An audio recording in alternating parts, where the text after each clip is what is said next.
Muito boa tarde a todos, bem-vindos a mais um webinar do Conselho Estratégico Nacional do PSD. Hoje o tema é a presidência portuguesa da União Europeia, que se inicia no próximo dia 1 de janeiro e que vai durar o primeiro semestre de 2021 e que será uma presidência muito exigente. Ninguém esperaria há um ano que estivéssemos nesta pandemia e perante de facto uma situação de enorme dificuldade, quer do ponto de vista de saúde, quer do ponto de vista da crise económica e social. E, portanto, a presidência portuguesa tem vários desafios que já vinham de trás, mas tem agora um novo desafio de resposta à pandemia e de conclusão do EU Next Generation, e portanto é de facto uma presidência muito exigente, como esta da Alemanha também foi. Hoje, para falarmos disso, o CEN dos Negócios Estrangeiros, que é coordenado pelo Tiago e pela Diana Solar e pelo Malo da Abreu, e hoje temos aqui connosco o Tiago e a Diana, a quem agradeço a organização deste webinar, e para nos falar daquilo que são os desafios europeus e os desafios da presidência portuguesa, temos o nosso amigo Carlos Moedas, ex-comissário europeu, e portanto uma das pessoas que em Portugal melhor conhece os meandros e o funcionamento das instituições europeias, melhor conhece a realidade europeia e nacional, e é com muito gosto que voltamos a ter o Carlos num webinar do CEN, e seguramente que teremos novas oportunidades em 21 para podermos contar com o Carlos em outros webinars. Nós amanhã teremos no último webinar de 2020, será o 20º, e é sobre a sustentabilidade da segurança social. Os anfitriões serão o CEN da Segurança Social, o Jorge Bravo e a Lina Lopes, e depois contará com a presença do Dr. Pagão Félix e ainda a presença de um representante da CIP, o Dr. Oscar Gaspar, e um representante da UGT, neste caso o seu secretário-geral adjunto, Sérgio Monte. Amanhã, às 21 horas, na página do Facebook do PSD, como de costume. Mais uma vez, muito obrigado ao Tiago e à Diana por mais este webinar que organizam. Se a memória não me falha, o CEN dos Negócios Estrangeiros já é o 3º ou 4º webinar que organiza. Muito obrigado, e muito obrigado ao Carlos Moedas por mais uma vez disponibilizar. Tenho a certeza que vai ser mais um debate muito enriquecedor, e eu, como de costume, agora sairei aqui do Zoom e irei acompanhar este debate pelo Facebook. Resta-me desejar ao Tiago, à Diana e ao Carlos, e a todos os que nos estão a ver, embora muitos provavelmente ainda irão assistir ao webinar da manhã, um Santo Natal e um feliz ano 2021, que possa ser menos turbulento e menos complicado do que foi este ano de 2020. Muito obrigado a todos.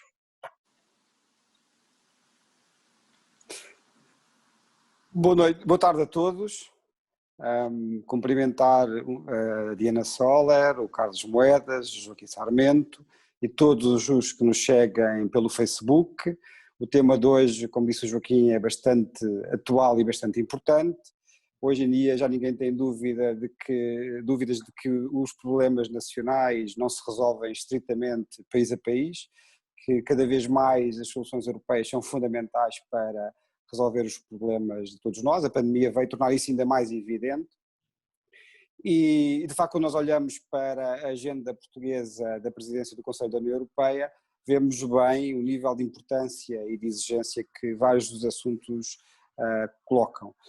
Não vou ser exaustivo para já, só recordar alguns dos que todos conhecem: a questão da vacinação, a questão da aplicação da bazuca, a transição energética, a transição digital, a cimeira com a Índia, a eventual cimeira com a União Europeia, enfim, não faltam temas bastante importantes. Já lá vamos ver cada um destes, ou pelo menos os mais relevantes. Eu queria começar por perguntar ao Carlos, que dispensa a apresentação, portanto não vou apresentar. Queria começar por lhe pedir, antes de entrarmos propriamente na agenda, que ele partilhasse connosco a experiência que teve deste tipo de presidências durante os anos que foi comissário europeu.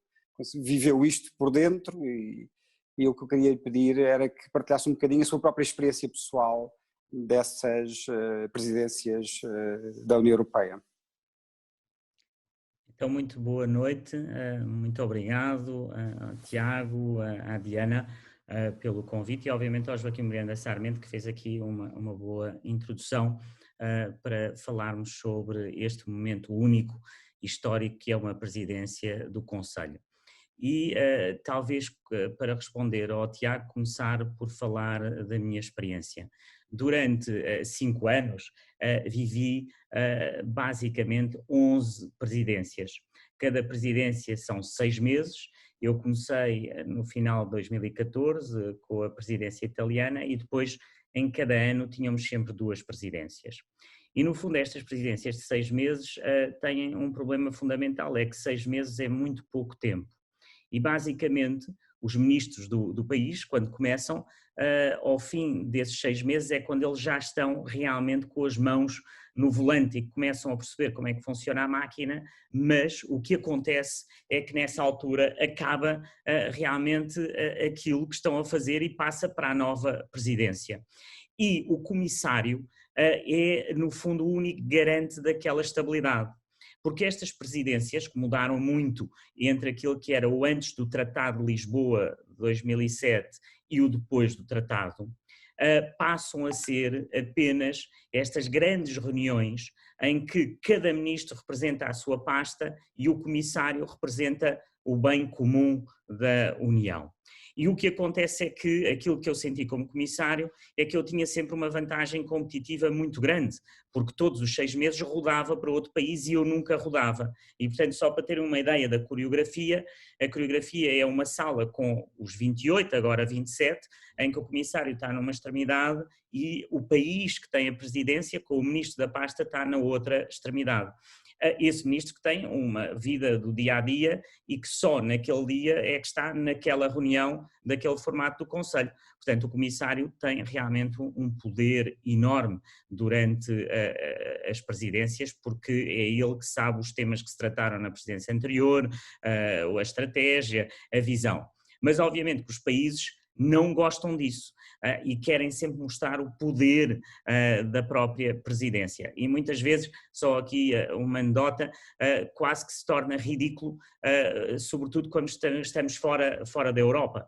Eu lembro-me de ir aos Estados Unidos durante a presidência holandesa, numa reunião com várias empresas e stakeholders, e eles não perceberam o que é que estava a passar, porque no fundo tinham o comissário, por um lado, mas por outro lado tinha um embaixador da Holanda que naquela altura representava a presidência.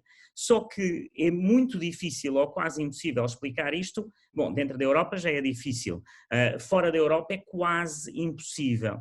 E portanto digamos que há aqui um ritual que deveria ser de certa forma simplificado, sobretudo quando estamos fora da Europa. Mas a oportunidade de ter uma presidência é uma coisa extraordinária. Aliás, eu não sei se aqueles que nos estão a ouvir têm a ideia que a próxima vez que Portugal voltará a ter uma presidência, estamos a falar do ano 2034 ou 2035, porque basicamente nós, ao termos 27 neste momento à volta da mesa e cada ano só temos 2, isto quer dizer que Portugal só daqui a muitos anos é que voltará a presidir. E portanto a minha experiência mais destes 5 anos tem a ver com aquilo que eu diria que é a instituição mais estável, que é a Comissão, que é aquela que garante realmente essa visão, e depois os países que desenham a agenda, mas quem empurra de facto essa agenda são os comissários nas várias formas do Conselho. E depois, obviamente, depois do Tratado de Lisboa, passou a haver um presidente do Conselho Europeu, que neste momento é o Sr. Charles Michel, no meu tempo foi o Donald Tusk, e deixou de haver a figura, ou seja, essa figura agora é uma figura mais ou menos permanente, com um mandato que se renova 2 vezes, 2 anos e meio mais 2 anos e meio, portanto acaba por estar no tempo do Presidente da Comissão. E talvez o segundo ponto que queria deixar sobre, eu diria, estas partes mais de como é que as coisas se passam e que as pessoas muitas vezes não têm acesso, é dizer que estas presidências têm uma grande dificuldade, que é como é que um país marca a sua presidência, como é que um país faz qualquer coisa que as pessoas não esqueçam. E tentei fazer o exercício, antes de entrar aqui no webinar, de pensar nos meus 5 anos, o que é que eu me lembrava das presidências, quais foram as presidências que me marcaram e porque é que marcaram. E esse exercício é extremamente difícil, e Portugal ainda tem um exercício mais difícil. Porquê? Porque Portugal teve presidências no ano de 92, em que tivemos o Tratado de Maastricht. Bom, uma coisa extraordinária, não é? Portanto, marcou e ficou na mente de todos. Depois, no ano 2000, com a chamada Estratégia de Lisboa, também algo de extraordinário para o nosso futuro, e que naquela altura foi um grande marco. E depois, quer dizer, melhor não podia ser, não é? Em 2007, Portugal assinar o chamado Tratado de Lisboa. Isto é extraordinário para um país como Portugal, que está no fundo no meio deste pecking order dos grandes e dos pequenos. Portugal está ali no meio e ter conseguido presidências incríveis.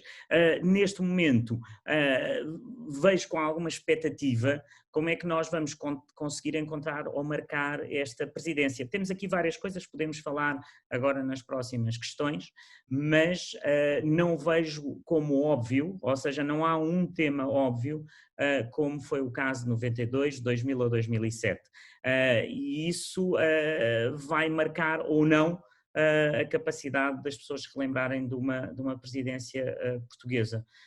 E, portanto, era um bocadinho mais só para, Tiago, para introduzir-nos aqui o tema e para vos dizer aquilo que vivi durante estes 5 anos e para as pessoas perceberem esta máquina, não é? Como é que esta máquina funciona com estas 3 cabeças, que é a Comissão, depois o Conselho e o Parlamento, que não falámos, mas que é, obviamente, essencial neste trio. Então, pegando nas suas palavras, vou fazer assim uma pergunta um bocadinho provocadora. Nós sobrevalorizamos a presidência portuguesa da União Europeia, é isso que está a dizer? E se desta vez, tendo em conta o momento delicado, principalmente o facto da presidência portuguesa cair no momento em que se vai começar a vacinação das pessoas com as vacinas contra o Covid-19, pode de alguma maneira também ser aquele marco que nenhum de nós queria, mas que é o marco que se impõe. Sim, é verdade, Diana. Eu penso que de certa forma todos os países sobrevalorizam as suas presidências porque pensam que as suas são de certa forma melhores do que as dos outros ou que vão marcar mais.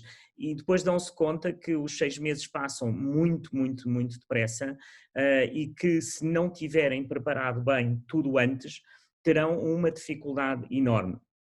E, portanto, o segredo de marcar tem tudo a ver com essa preparação.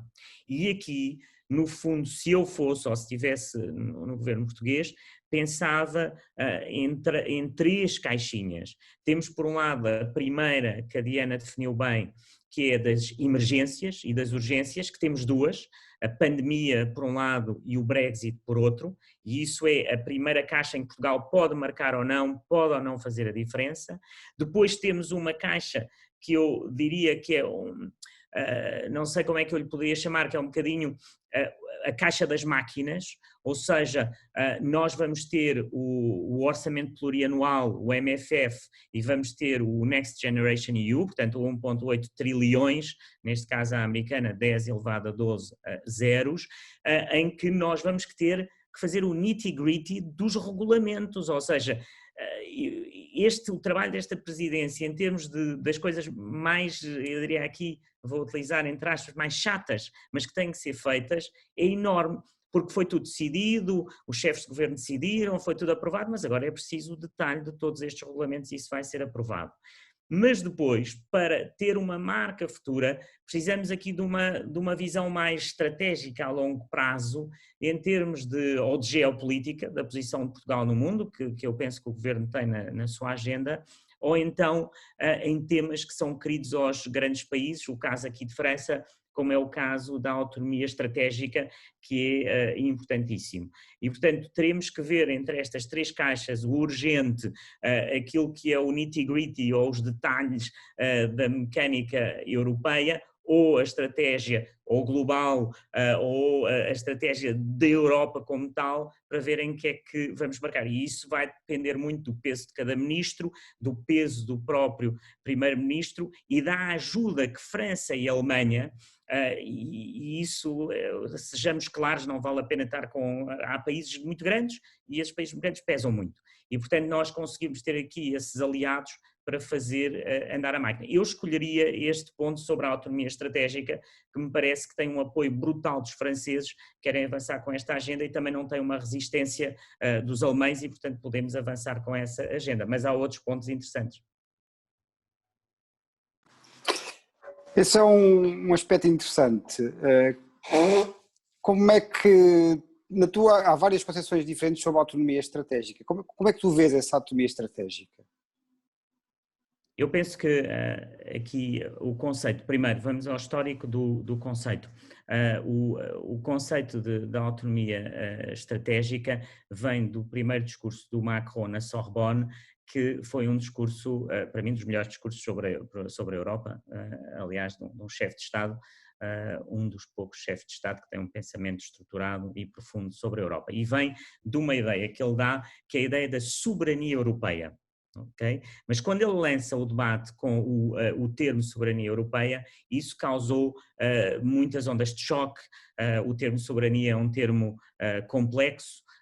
A própria soberania hoje em dia, como já discutimos muito entre nós e nestes temas da diplomacia, a soberania hoje não é aquilo que era a soberania há 200 ou 300 anos e, portanto, ele abandonou o tema da soberania para um tema da autonomia estratégica, mas que no fundo é o mesmo tema.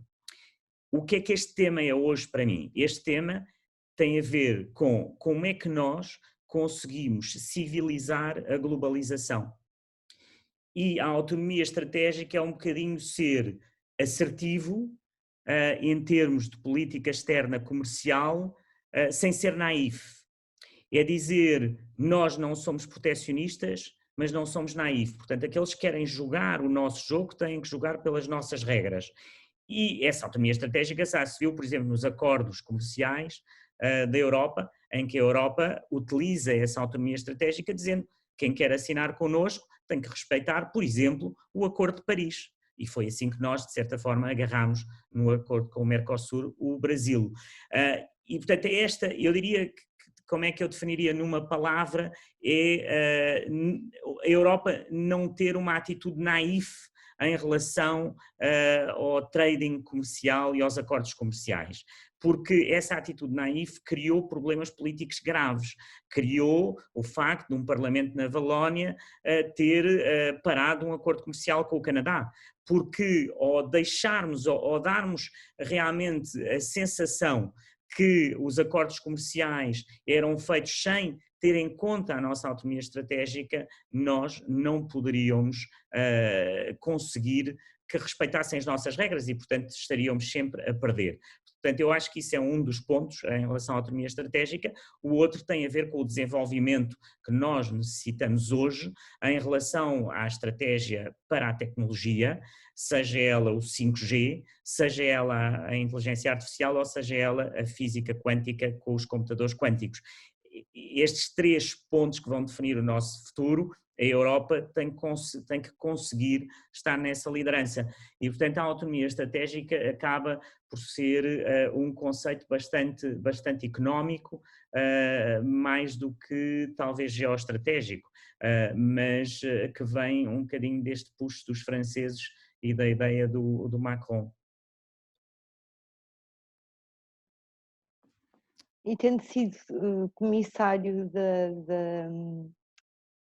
da inovação, como é que eu gostava que explicasse um bocadinho o que é que quer dizer, com essas expressões, quer dizer, o desenvolvimento da 5G, para as pessoas que nos estão a ouvir lá em casa, o que é o desenvolvimento da 5G, dos computadores quânticos, etc. De que forma?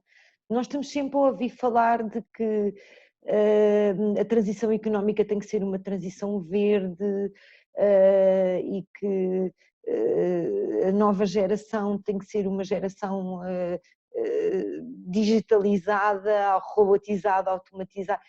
O Carlos pode dar-nos alguns exemplos do que é que isso pode querer dizer na nossa vida real? Sim, eu acho que vamos começar pelo princípio. No fundo, nós vivemos uma primeira vaga da própria tecnologia, que foi uma vaga extremamente europeia que hoje nos esquecemos. A invenção da internet como tal vem de um homem chamado Tim Berners-Lee, no CERN, foi aí que tudo começou. Os primeiros consórcios, as primeiras empresas que construíram a infraestrutura da internet eram todas europeias, a Nokia, a Siemens. Aliás, eu costumo dizer ainda hoje, quando se fala de telemóvel nos Estados Unidos, as antenas não são tecnologia americana, são europeia. Depois veio uma segunda vaga muito forte digital, o chamado puro digital, e aí a Europa perdeu completamente, que é o caso das Googles, das Facebooks, e portanto aí perdemos completamente, não tivemos hipótese nenhuma, perdemos essa fase, e agora temos uma nova hipótese, que é uma terceira vaga, como lhe chama o Steve Case, é a terceira vaga, e essa terceira vaga vai ser diferente da primeira e da segunda, mas ela terá, sem dúvida, um cariz muito mais de tecnologia e daquilo que nós chamamos, os engenheiros, o deep tech, ou seja, de puramente ir ao cerne da ciência da tecnologia, que o digital não tinha, porque o digital era apenas a capacidade de digitalizar através de uma plataforma. Isso não é a ciência fundamental, não é a engenharia. Nós estamos aqui à beira de um salto, que é esse salto para uma terceira vaga, em que as Googles e as Facebooks do futuro vão ser exatamente empresas que estão nestas áreas da tecnologia profunda, que seja ela a inteligência artificial, seja o 5G, seja o blockchain. E elas vão definir o nosso futuro. E, portanto, aqui a Europa tem algo que não é tecnológico, mas é político, de dizer como é que eu quero que seja a inteligência artificial do futuro. Eu quero definir essa inteligência artificial. Então eu defino essa inteligência artificial não só pela tecnologia, mas através de escolhas políticas. E para essas escolhas políticas são que a inteligência artificial deve ser algo que nos melhore como seres humanos, mas não seja algo que nos substitua. Algo que respeite a nossa privacidade, algo em que os nossos dados estejam protegidos. E, portanto, há aqui o soft power da União Europeia em relação à regulação, que é fortíssimo e que é hoje uma das grandes armas que temos geopolíticas. Aliás, quando a Ursula von der Leyen fala desta comissão mais geopolítica, tem sobretudo a ver com estes temas. Aquilo que fizemos com o GDPR, com a proteção dos dados, aquilo que deixámos esta semana com duas das diretivas mais importantes para o nosso futuro, que é o Digital Services Act e o Digital Markets Act, que foram lançadas esta semana pela Comissão Europeia e que vão definir exatamente o Digital Services Act, por um lado, em prevenir tudo aquilo que é fraude, prevenir todos aqueles que são, por exemplo, vendedores na internet que são fraudulentos. Como é que nós vamos definir e conseguir que isso não aconteça, que a internet seja um espaço mais humano, com esses valores europeus mais humanistas, e isso defende-se através da regulação. E como nós temos um mercado de 450 milhões de euros, 450 milhões de pessoas, peço desculpa, essas 450 milhões de pessoas representam uma força única. Porque se eu for uma empresa na Ásia ou nos Estados Unidos e eu quiser desenvolver um produto, eu tenho que cumprir com as regras europeias, porque senão eu nunca tenho acesso ao mercado europeu. E, portanto, ao eu ter de definir essas regras, aquilo que vai acontecer é que eu digo, então se eu tenho que respeitar as regras assim na Europa, mais vale fazer isto de raiz com estas regras, porque no meu país não vou fazer umas regras e outras vou respeitar as regras europeias. E, portanto, essa autonomia estratégica é interessante porque há muito pouco cruzamento entre políticos e engenheiros. será para uma geração de políticos engenheiros ou de políticos cientistas que possam definir uma leitura da política ou uma leitura da tecnologia através de políticas públicas. E eu penso que esse é o futuro que nos espera, seja no caso do 5G, e aí só gostava de referir algo que muitos que estão a ouvir não sabem: metade das patentes no mundo de 5G estão na Europa. Ok? Portanto, isto é importante só porque as pessoas ouvem isto e agora alguns lá em casa estão a dizer: não, mas nós estamos muito atrasados. Não, a Europa tem 50% das patentes de 5G, a China tem 30% e os Estados Unidos têm 14%. E talvez isso explique parte da guerra comercial entre os Estados Unidos e a China, porque os norte-americanos, em termos de 5G, estão a perder totalmente a batalha para a Europa e para a China, o que nos dá uma oportunidade enorme, mas que muitas vezes não conseguimos sentir. E eu acho que se nós conseguirmos apanhar esta oportunidade da 5G como apanhámos a oportunidade do chamado GSM, que no fundo era o 1G, não é? É o anterior, portanto isto foi 1G, 2G, 3G, 4G, 5G, o GSM foi um sucesso europeu. Foi um sucesso europeu que nós agora temos que voltar a ganhar com os 5G. Portanto, como estão a ver, muitas destas decisões são políticas e muitas delas, sobretudo estas duas peças de legislação que vos estou a falar, que é o Digital Services Act, por um lado, que nos garante a segurança dos produtos, que remove o conteúdo ilegal quando estamos a fazer compras nas plataformas, ou o chamado Digital Markets Act, que define aquela ideia de ter um gatekeeper, ou seja, de que muitas empresas são gatekeepers, ou seja, as pessoas hoje não vão comprar produtos ao website da empresa, mas vão através de uma plataforma. E esses gatekeepers, aqueles que no fundo estão a guardar a porta, que são aqueles que nós vamos quando queremos comprar, eles têm responsabilidades acrescidas e têm responsabilidades sociais e têm responsabilidades que aquilo que é vendido na internet seja legítimo. Essas peças de legislação serão fundamentais nesta presidência portuguesa, porque são aí que elas vão ser discutidas a nível do Conselho e do Parlamento. Eu ainda quero voltar à questão da autonomia estratégica na dimensão que tu dizes que não é a principal, mas que de qualquer maneira é interessante analisarmos, e eu concordo, mas acho que é interessante analisarmos as várias dimensões possíveis, que é a dimensão geopolítica que também referiste. Mas antes de ir aí, uma pergunta muito direta sobre a questão da 5G. Em princípio estamos muito próximos de ter que tomar uma decisão sobre isso, mesmo Portugal também. Tem havido uma grande controvérsia em torno da possibilidade de ser atribuída à Huawei, por uma série de razões que são conhecidas.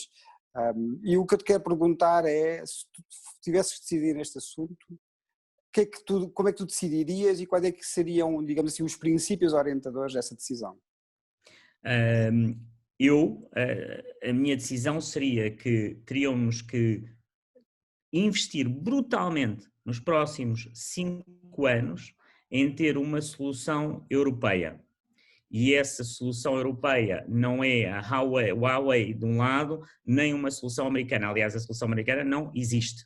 Mas a solução europeia, que dependerá de empresas como a Nokia e como a Siemens, ela é possível. A outra parte da pergunta é até que ponto é que nós podemos confiar na Huawei e na tecnologia deles. O problema hoje do 5G é as chamadas portas de entrada, ou seja, são tecnologias que têm portas de entrada e que um governo pode entrar nessa tecnologia para ir buscar informação sobre as nossas vidas, sobre os nossos comportamentos. E nós temos que nos defender disso e temos que ser capazes de nos defender disso. E, portanto, aquilo que eu diria é que não tem a ver com ser chinês ou americano, tem a ver com a capacidade que nós temos de construir uma 5G que seja segura e que não deixe que os governos possam intervir na tecnologia. E aquilo que se está a viver hoje é que ninguém tem a certeza que uma tecnologia chinesa, neste caso, mas poderia ser também americana, não tivesse a capacidade de intervenção do próprio governo na própria infraestrutura da tecnologia. Isto só para as pessoas perceberem qual é o perigo e porque é que se fala do medo que os americanos obviamente têm da tecnologia chinesa. Mas Eu, por definição, sou alguém aberto ao mundo e que acho que as soluções não virão numa solução puramente chinesa ou puramente americana ou puramente europeia, é pela colaboração que vamos ter. Mas, neste momento, seria muito difícil politicamente para a Europa dizer que aceitaria face value uma solução puramente chinesa, e isso não faria sentido, aliás, porque como eu referi há pouco, nós temos metade das patentes do 5G, então porque é que nós vamos ter uma tecnologia de um país que tem menos patentes do que nós, que é a China, menos patentes do que a Europa? Acho que o posicionamento aqui da Europa, e é interessante que tu fazes essa pergunta, Tiago, porque é de certa forma algo que eu tenho combatido muito, que é esta ideia de que, então mas vamos para os chineses ou vamos para os americanos? E eu acho que no caso do 5G é um excelente exemplo em que nós podemos trabalhar pela nossa própria tecnologia, pela nossa cabeça, pela nossa assertividade e pela nossa tecnologia. Só para dar uma ideia, no programa Horizonte 2020, que era o programa de ciência, nós próprios financiámos projetos da Huawei, ou seja, a Europa financia projetos da Huawei de research na Europa. O que é que acontecia? Os chineses não financiam nenhum projeto de empresas portuguesas na China. É isso que eu chamo de ser naif. Ou seja, eu estou disposto a ajudar uma empresa chinesa a fazer investigação na Europa, mas então os chineses têm que abrir também as portas deles às nossas empresas europeias a fazerem research e a serem financiados pelo governo chinês se for necessário, senão não há reciprocidade. E esse ponto é extremamente importante. Mas eu não desclassificaria a solução por ser chinesa, desclassificava por ela também não ser europeia. E acho que temos toda a capacidade para o fazer e que a soberania como tal dependerá, obviamente, da tecnologia no futuro. Da mesma forma que em 1500 ou 1600, vocês saberão mais do que eu, homens como Jean Baudin definiram a soberania como algo de poder declarar a guerra, de imprimir dinheiro, etc. Aqui a soberania futura dependerá desta capacidade ou não tecnológica mais do que das fronteiras físicas e portanto não podemos deixar que essa soberania fique a cargo de outros que tenham entradas para dentro do sistema. Isso nunca será possível. Fascinante. Agora uma pergunta um bocadinho diferente, mas que acaba por estar relacionado com isto tudo, que é, há bocadinho falávamos da marca que podia ficar associada à presidência portuguesa e a dificuldade, sobretudo desde o Tratado de Lisboa para a frente, disso acontecer por causa das alterações que foram introduzidas por esse tratado.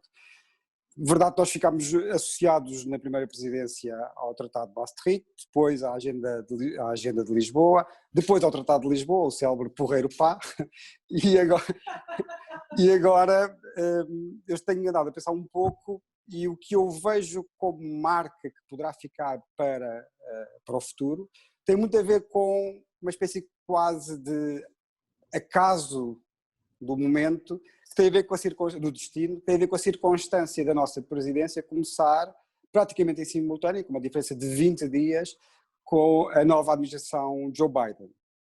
E aqui queria te fazer duas perguntas. A primeira pergunta tem a ver com o facto de como é que tu vês, e se concordas, nós podemos estar perante uma oportunidade de ouro, nós Europa, nós a União Europeia, melhor dizendo, uma oportunidade de ouro nas relações com os Estados Unidos da América, talvez irrepetível, porque sabemos que nos próximos 4 anos vamos ter um presidente que é europeísta, favorável ao aprofundamento do projeto da União Europeia, que não só não vai apoiar grupos que querem enfraquecer a União Europeia, como vai combatê-los, como temos visto, aliás, pelas várias posições que já foram tomadas, e que é também atlantista, defensor da NATO. Por um lado, se essa oportunidade grande é ou não é, existe, se é ou não é irrepetível, primeira pergunta. Segundo, como é que tu vês que, havendo essa oportunidade, e quando eu digo irrepetível, nós não sabemos daqui a 4 anos o que é que pode acontecer. Pode haver um presidente igual a Donald Trump, o próprio Donald Trump, e sobretudo temos de ter esta noção de que aquela relação especial entre os Estados Unidos e a Europa, que nós considerávamos que durava para sempre, não dura. A grande lição que retirámos nos últimos 4 anos é que não tem que durar, e isso tem razões de fundo, tem a ver com o fim da Guerra Fria, o colapso da União Soviética, o fim do comunismo, a ascensão da Ásia e por aí fora. Esta é a primeira parte da pergunta. A segunda parte da pergunta é, admitindo isto, ou seja, que é uma oportunidade única, como é que tu achas que nós podemos criar vínculos duradouros no tempo para solidificar esta relação para lá daquilo que possa acontecer daqui a 4 anos ou daqui a 8 anos? Muito bem. Tiago, o que é que eu seria um otimista cauteloso, mas otimista, obviamente, acho que Biden vai ser muito diferente de Trump, não há dúvida, e também será diferente de Obama. Obama, sobretudo na última parte, e eu apanhei isso ainda na comissão, Obama era um homem muito longe da Europa e não tinha uma grande apetência à Europa. Aliás, foi ainda durante a presidência Obama que o nosso embaixador da União Europeia nos Estados Unidos foi desqualificado de embaixador, ou considerado um embaixador, para o representante de uma entidade ou de uma associação internacional. Isso foi terrível, não é? De repente, o embaixador da União Europeia deixou de ter ou de ser recebido com os outros embaixadores dos outros países para ser sentado junto de organizações internacionais. E isso não foi Trump, foi Obama. Portanto, esse declinar da relação entre a Europa e os Estados Unidos vinha já de Obama, obviamente que depois com Trump tomou proporções de outro mundo, não é? Mas eu acho que com Trump tudo tomou proporções que nós não imaginávamos que fossem possíveis, primeiro não nomeando logo o embaixador, depois nomeando o embaixador que dizia mal dos comissários, que dizia mal da Europa, e portanto tudo isso tomou proporções incríveis. Por isso, acho que devemos estar mais otimistas em relação a Biden do que estivemos em relação a Obama ou Trump, obviamente, e que pelas suas raízes mais europeias, pela sua ligação com a Europa e talvez também por ser um homem que é um institucionalista, que é um homem das instituições e, portanto, tem uma relação com a Europa de anos e anos e conhece todos os líderes europeus, acho que podemos ter aqui uma boa esperança. Mas cautelosa, porque, no fundo, os Estados Unidos têm vindo a mover-se de uma ideia que os aliados europeus, ou têm uma narrativa em que os aliados europeus estão velhos, que já não têm inovação, que não têm ciência, que não são ou que não estão ao mesmo nível do que é o potencial da Ásia. E isso tem alguma narrativa. Obviamente que com a guerra com a China, acho que nos podemos posicionar aqui como um fiel da balança entre os Estados Unidos e a China, que pode ser uma oportunidade extraordinária para a Europa em vários pontos. Agora, como é que esta relação se pode consolidar mais ou melhor?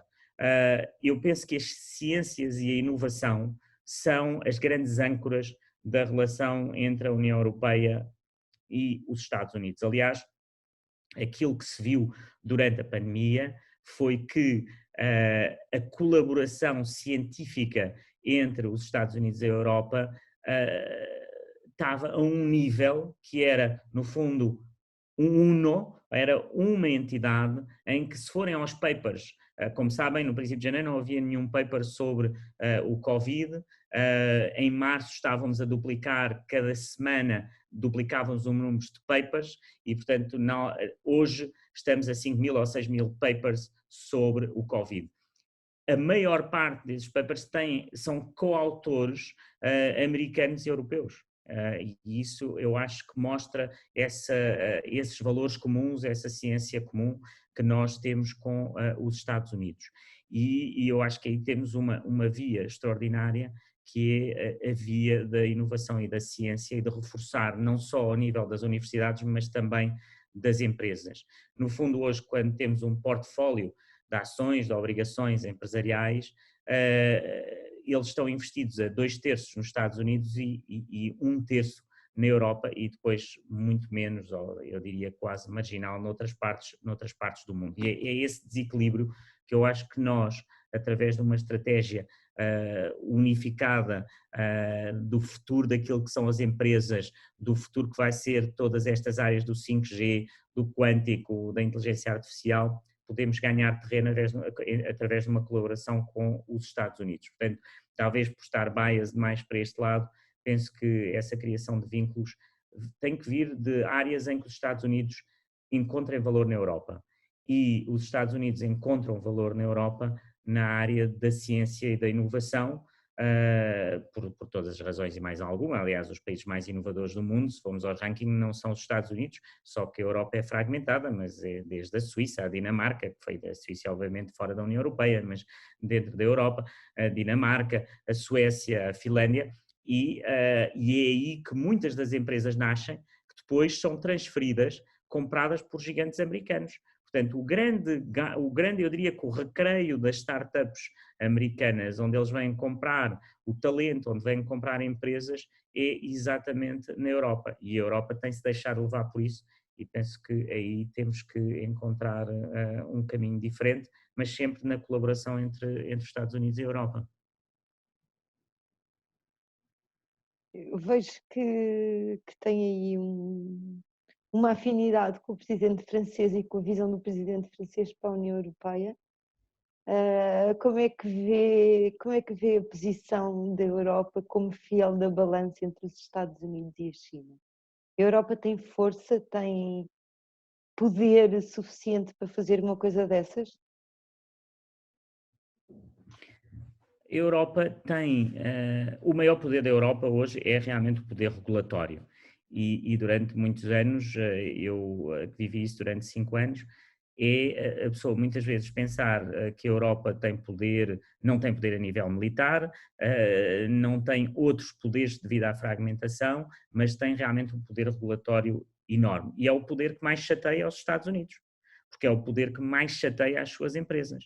É aquele poder, e esse poder eu diria que não há qualquer dúvida. Portanto, quando nós estamos a falar de qual é a força de França, se temos poder para isso, ou a Alemanha, nós em conjunto temos um poder regulatório enorme hoje no mundo, e eu diria que ele é um poder positivo, não é um poder negativo. Neste momento não é um poder negativo, porque a tecnologia, de certa forma, está a destruir as nossas democracias e, portanto, nós precisamos desse poder regulatório. E os Estados Unidos desistiram há mais de 20 anos, de certa forma, desse poder regulatório que tinham. Houve uma desregulamentação constante que fez, ou que ainda deu mais poder à Europa. Eu não sei se se lembram da fusão que na altura foi travada na Europa, que era a fusão da General Electric com a Honeywell. E essa fusão foi travada na Europa pela regulação europeia, era uma empresa americana. Portanto, e porquê? Porque os americanos não tinham, a regulação não era tão forte como a europeia. E, portanto, nós temos essa capacidade, temos depois as fragilidades, portanto, não temos uma Europa da defesa, ou não a temos como gostaríamos de ter, estamos a construí-la ainda, não temos a capacidade de ter um mercado verdadeiramente único, temos um mercado, mas ele não é único, e por isso é tão importante estas duas peças de legislação que temos aqui, do Digital Services Act e do Digital Markets Act, que, by the way, acho que é dar os parabéns à Comissão Europeia por primeira vez terem nomes de diretivas que são compreensíveis para a maior parte dos europeus. Não sei se repararam que há aqui uma mudança brutal. É a primeira vez que há uma peça legislativa que tem 3 palavrinhas. Digital Services Act. As pessoas percebem, não é? Até agora uma peça de legislação europeia era 3 linhas de título, o que levava logo a uma falta de compreensão até pelas pessoas. Portanto, há aqui uma mudança interessante e de notar. E eu penso que nós, ao olharmos para esse poder, eu acho que às vezes estamos a subestimar o nosso próprio poder, estamos a subestimá-lo. Aquilo que, reparem, o grande poder hoje dos Estados Unidos tem a ver, por exemplo, com a moeda, em que 2/3 da reserva mundial de moeda em dólares e 1/3 em euros, portanto o euro é a segunda moeda de reserva do mundo, mas essa capacidade hoje da maior parte das transações serem feitas em dólares tem realmente um poder enorme sobre a Europa. Vimos isso no caso do Irão e das empresas europeias, que de repente não podiam fazer qualquer tipo de atividade no Irão, mesmo com os acordos, porque faziam em dólares e, portanto, os bancos americanos não deixavam. E, portanto, obviamente eu não estou aqui a ser um otimista desvairado, a dizer não, a Europa é fantástica. Não, nós temos, obviamente, menos poder do que os Estados Unidos, exatamente nestes aspectos, mas a segunda moeda de reserva do mundo é a nossa, não é outra, não é uma moeda asiática, é uma moeda europeia que é mais forte e, portanto, temos essa capacidade. Acho que nos devemos fazer respeitar mais, por exemplo, quando na altura, o exemplo que eu vos dava de ir aos Estados Unidos, ir um embaixador da Holanda porque é a presidência, mais um comissário, descredibiliza a Europa. A velha questão o Tiago, de quem é que eu telefono quando telefono para a Europa. Realmente é preciso clarificar isso para também dar poder à Europa. E a política é feita de teatro. Eu nunca mais me esqueço de uma ida do Jean-Claude Juncker a Washington e uma vinda de Donald Trump, ou também podemos dizer Obama, estou-me a lembrar sobretudo deste Donald Trump, a Bruxelas. O teatro do poder americano é uma coisa extraordinária, não é? Tipo, Donald Trump vem a Bruxelas, fecharam as ruas todas, desde o aeroporto até ao Berlaymont, que é o edifício central da Comissão Europeia, em que não podia haver sequer carros estacionados na rua. Imaginem o que é o teatro do poder, isto é realmente o ridículo, ultrapassa o ridículo, mas tem um efeito, é feito de propósito para marcar esse poder. Quando o Juncker foi à Casa Branca, na porta teve que mostrar o bilhete de identidade ao segurança, não é? Portanto, o teatro de poder da Comissão Europeia é zero. E os americanos só respeitam quem tem esse teatro do poder, não é? E no fundo, quem é que consegue, de certa forma, equiparar é um país como França, ou como a Alemanha, ou o Reino Unido. Os outros não conseguem equiparar. E portanto, nós temos aqui, também da parte dos Estados Unidos, uma capacidade de viver num teatro de poder que é muito diferente do europeu, até por razões históricas e culturais, mas é por isso que eu digo sempre, eu quero uma Europa mais assertiva. Se o Trump vem a Bruxelas e fecham as ruas, então quando o Juncker for a Washington também quer as ruas fechadas, senão não vai lá, não é? Eu lembro-me quando acho que foi, na altura, a presidente Dilma Rousseff, que anulou uma visita aos Estados Unidos porque os seus ministros tinham que passar no detector de metais. E ela disse que os ministros dela não passavam no detector de metais porque os ministros americanos, quando iam ao Brasil, também não passavam num detector de metais. E eu acho que os Estados Unidos, no fundo, ainda vivem em mostrar o poder, quando o poder efetivo às vezes não é aquele que existe. E na Europa temos o poder, mas não o mostramos, ou não somos capazes de ter essa atitude.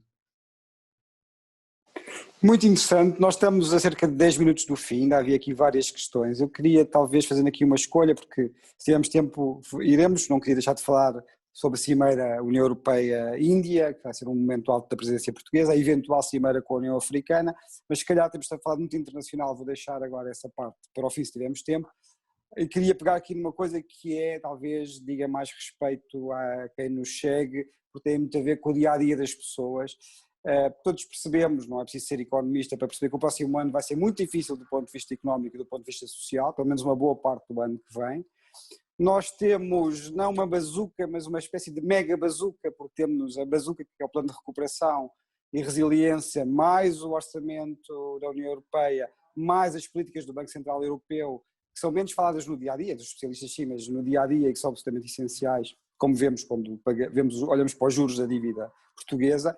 E o que eu queria perguntar muito concretamente é, se tu tivesse, como é que tu vês, pegando neste dinheiro todo que os Estados vão ter para gerir, para combater os efeitos do Covid, e para além disso, também olhando para além disso, olhando para o futuro, com o que é que nós temos que fazer para além do Covid em termos da competitividade dos países europeus, o que é que tu, no fundo, como é que tu geririas isto e quais é que seriam as tuas prioridades?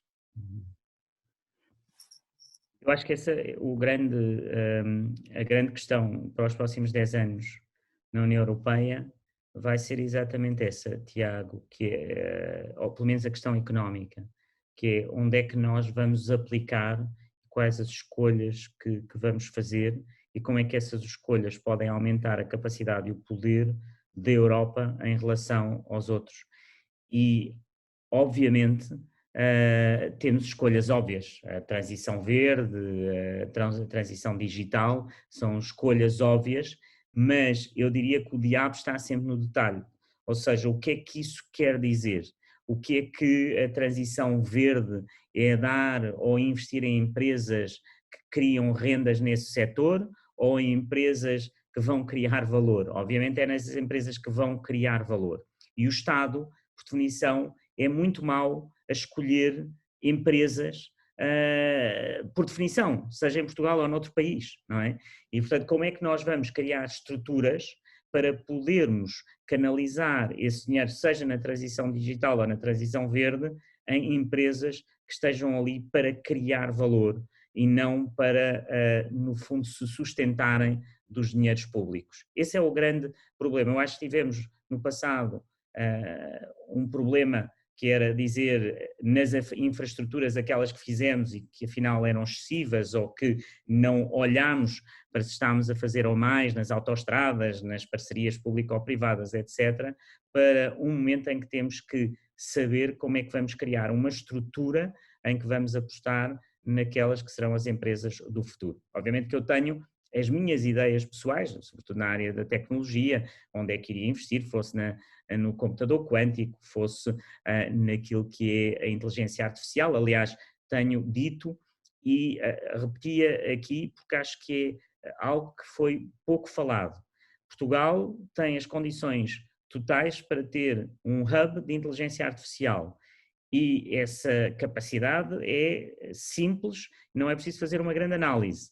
Um país de 10 milhões de habitantes tem uma empresa como a Feedzai, que aquilo que faz é Raw Material Data, portanto, inteligência artificial. Tem uma empresa como a Farfetch, que podemos dizer que vende artigos, mas aquilo que tem como expertise é data. É isso que é o grande expertise.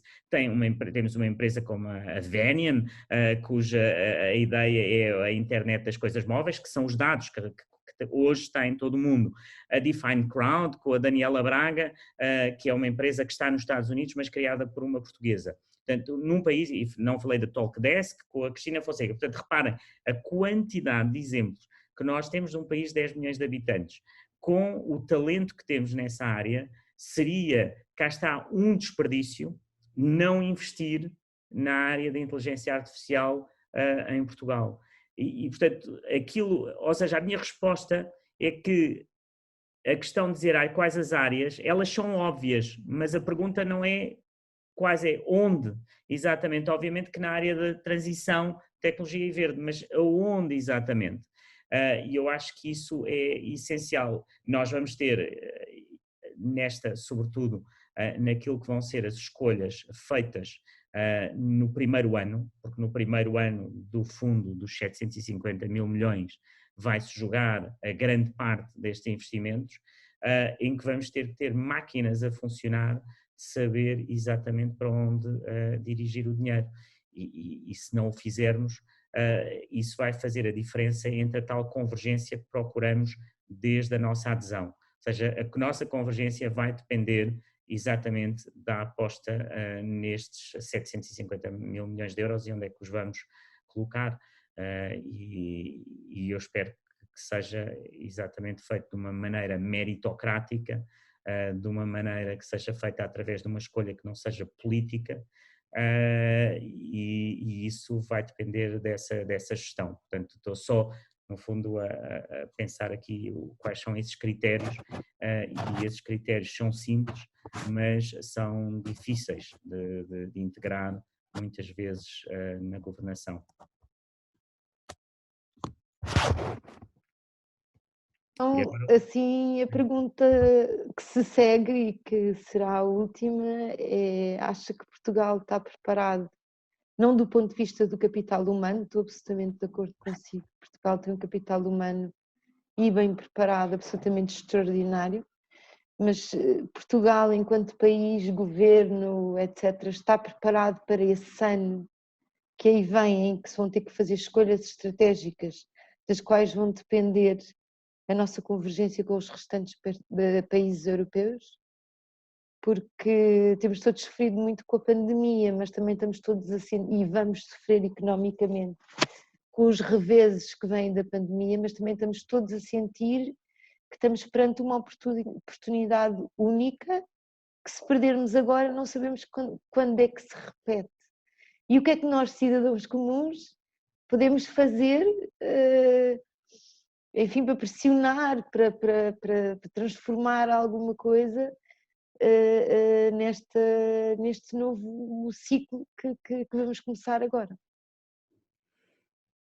A pergunta é difícil porque só o governo é que pode responder se estamos preparados ou não. Aquilo que eu posso dar são palpites e que se a pergunta... agora estava aqui, Diana, não lhe quero mudar a pergunta, mas estava a pensar o que é que me preocupa. O que é que me preocupa? O que me preocupa é que nós vamos ter agora uns anos em que o número ou a quantidade de dinheiro vai ser multiplicada por 2, ou seja, aquilo que Portugal estava habituado a gerir fundos europeus, de repente multiplica por 2, anualmente. E neste espaço de tempo estamos a falar em receber metade daquilo que já recebemos desde 86. E isso exige uma máquina brutalmente oleada profissional. E isso é o que nós vamos ver. Vamos ver se o governo vai ser capaz ou não de criar as condições para uma gestão dessa quantidade de dinheiro que aí vem. Eu acho que é uma pergunta que vai definir a política, sem dúvida, portuguesa nos próximos tempos. Carlos, se me permites só uma última pergunta que eu acho que, apesar de tudo, é um ponto importante da nossa presidência, e eu sei que nós já falámos sobre isso, tens ideias concretas sobre esta questão, e é uma questão importante, independentemente depois do que ela venha a ser em concreto, tem a ver com a questão do pilar social europeu e da cimeira social que se vai realizar no Porto, salvo erro, em maio, agora se a memória não me atraiçoa. Nós vamos ter problemas sociais muito complicados a vários níveis, ao nível do desemprego, ao nível da precariedade laboral, ao nível até do acesso a cuidados de saúde, a nível enfim, são vários, não quero agora monopolizar a pergunta, temos pouco tempo, mas tu conheces tão bem ou melhor que eu esses problemas. Eu queria, no fundo, perguntar-te neste aspecto social, o que é que tu achas que era importante fazer para atenuar os efeitos sociais desta pandemia, da crise que veio com a pandemia? No fundo são duas perguntas. A primeira tem a ver com a importância do pilar social, que é a matriz, o próprio ADN da Europa. Esta, no fundo, matriz social liberal, que é uma matriz de economia social de mercado.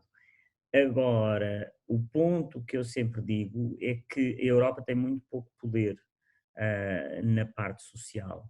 E, portanto, é muito difícil marcar uma presidência através de um pilar social, e eu sei disso porque vivi no tempo do Juncker, quando tivemos a Cimeira de Gotemburgo com o pilar social, em que a pessoa assina uns documentos sobre o pilar social, mas depois dali não sai nada, e as pessoas depois ficam irritadas e com razão, e dizem, mas então o que é isto, não é? E o pilar social, todos temos o direito ao emprego, todos temos direito a isso, mas and so what? O que é que se vai fazer, não é? E os países, primeiro, dão muito pouco poder à Comissão nesta área e as visões são díspares entre aquilo que é o Sul, Este, Oeste, Norte, Bálticos, you name it, em relação ao pilar social. Portanto, eu acho uma aposta, de certa forma, difícil, porque a grande questão é o que é que vai sair de concreto desse pilar social na presidência portuguesa. Eu não sei, e aqui digo isto com toda a honestidade e humildade, até pode ser que esteja preparado neste momento algo que seja bombástico. O que é que as pessoas esperam, o que é que a Europa pode comandar e o que é que os países podem fazer? E no fundo é muito difícil. E portanto em relação a essa questão, eu acho que é de uma grande dificuldade de tirar sumo. O Juncker era o presidente que mais, eu diria, sem desprimor para nenhum outro, mas o Juncker era dos homens mais preocupados com a Europa social. Era um homem que era um democrata cristão, mas com um pendor enorme em relação às políticas sociais. Isso era a preocupação do dia-a-dia dele, era o que ele gostava. E ele não conseguiu nos 5 anos, e dedicou-se durante anos a isso, E se eu perguntar a alguns, de vocês dois que estão aqui, agora faço eu a pergunta, que é, o que é que se lembram do pilar social, le socle social, que foi assinado em Gotemburgo? É que nem as pessoas mais informadas conseguem saber o que é que foi ali decidido, porque no fundo a Europa não pode decidir grande coisa. E portanto nesse aspecto acho que é difícil marcar a presidência com um pilar social, mas pode ser que tenhamos uma boa surpresa e que haja realmente algo que saia dessa no dia 7 ou 8 de maio. Eu ouvi falar exatamente na ideia de haver uma declaração do Porto sobre a parte social, mas quer dizer, mas ter uma declaração, está tudo muito bem, mas o que é que ela vai lá ter dentro é uma pergunta importante. E depois, Tiago, acabámos por não falar e talvez valesse a pena só dizer antes de acabar, porque realmente são duas coisas muito importantes. E uma foi aquilo que o Primeiro-Ministro Costa definiu como a joia da coroa da nossa presidência, portanto tem que se falar, que é o grande encontro com o Primeiro-Ministro Modi no Porto, também a 8 de maio. E eu acho que esta tem uma importância interessante e acho que Portugal joga bem, que é contrabalançar o poder da China.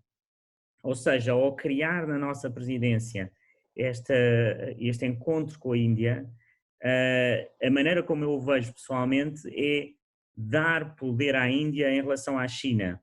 Estou aqui a exagerar e estou aqui a ser muito simples, mas acho que é a melhor maneira de definir. E eu acho que isso é importante para a Europa, ter este contrabalançar de poderes em relação à Ásia e dar aqui uma boa importância à Índia.